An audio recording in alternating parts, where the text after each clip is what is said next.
Now for our featured story of the day. The Bank of England is on the brink of buying the Bitcoin. This is according to the Giga Chad himself, Michael Saylor, as you can see right here on your screen. So let's break this baby down, shall we? And before we even dive deeper into the Bank of England buying Bitcoin, I want to give you a little background about the Bank of England, just in case you don't know. This is something Max Keiser shared roughly over a decade ago, and I posted it and I transcribed it, and this is regarding the Bank of England, quoting Max. The whole Federal Reserve Bank itself is a vestige of the Bank of England. You know, Ben Franklin said that one of the primary reasons there was a Declaration of Independence was for the colonies to escape the Bank of England. The Bank of England and its central banking functionality and the way it oppressed the colonies through its fiat money system was one of the reasons why in the Constitution it says no money shall be traded except gold and silver. This is what the founders recognized would be the way to defeat the central bankers. Then in 1913,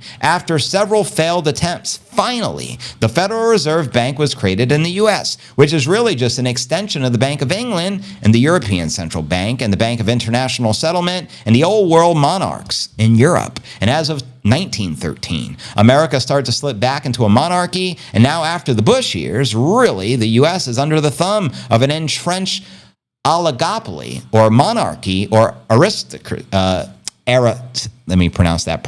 aristocracy, who's basically just taking all the wealth that they possibly can out of the system. Facts. And the population, of course, is left in a very, very bad position. And they're not really sure what exactly is going on. And I said they've been in a bit of a daze, and they are now finally waking up to this. So it'll be interesting to see how that energy vents. And here's the time stamp. 2011, Max way ahead of his time. So you have a little insights of the Bank of England and the evildoers, behind the closed doors. But anyways, according to Michael Saylor, co-founder of Strategy, the Bank of England may soon be adding the Bitcoin to the reserves.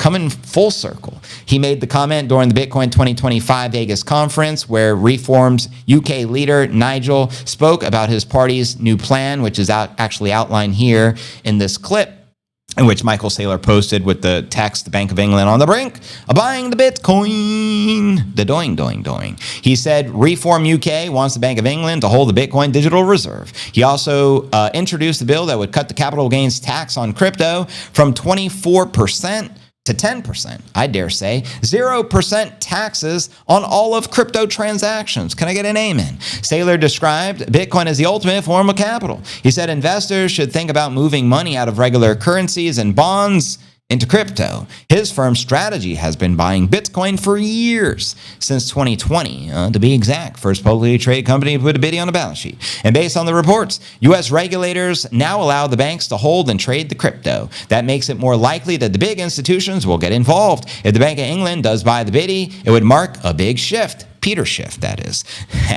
Central banks usually stick to gold or government bonds, so shifting shapeshifters, including even a small slice of the reserves to Bitcoin, would change how the people view the digital coin. So could this be a sign of the times? Shit out Nipinator making plenty of sounds in his sleep right now. You can probably hear, but you're sleeping on the job, Nip.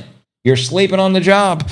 Reform UK has opened up the crypto donations, making it the first UK party to do so. Farage said the banks must not close accounts for people who buy or sell crypto. He suggested allowing taxpayers to pay their bills in Bitcoin. The proposed crypto asset digital finance bill would set the new rules to protect the crypto users and encourage firms to offer crypto services. And we also have Reform UK chairman said cutting crypto taxes could bring rich entrepreneurs back to Britain. But I'm not holding my breath. I expect nothing pro-positive coming from the UK regarding Bitcoin, but I digress. He pointed out a lot of the wealthy people leave for places with the lower taxes on digital assets. And Puerto Rico, Bitcoin country El Salvador, great examples of that, but you guys already know. Reports disclose that Reform UK wants to drop capital gains tax on crypto from 24 down to 10%. Now, Trump is entertaining 0% capital gains tax, as his sons have been talking about. I hope that comes into fruition during his presidency. Let me know if you'd like to see that from the POTUS. Now, if companies see that they can keep more profits,